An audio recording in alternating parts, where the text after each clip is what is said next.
town committee चेलिहार जे चइनी warden ते PP सां आज़ाद उम्मीदवार मुक़ाबलो करे रहिया आहिनि,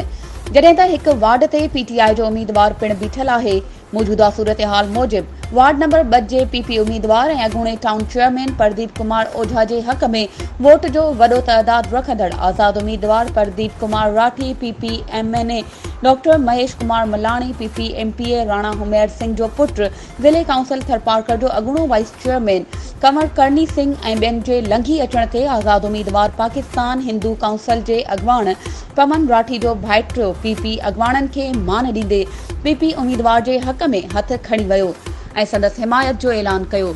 उन खां सवाइ वार्ड 4 जो आज़ाद उम्मीदवार ऐं वोटनि जो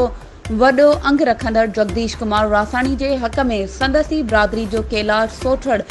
पिण दीवान भमरलाल रासाणी ऐं ॿियनि बिरादरी जे मोज़िदीन समेत ॿियनि बिरादरियुनि खे साण वठी अचण ते उन खे उम्मीदवार कैलाश पारां मान ॾींदे जगदीश जे हक़ में दस्तबरदार थियो, जंहिंखां पोइ जगदीश जी पोज़ीशन वधीक मज़बूत थी वई आहे,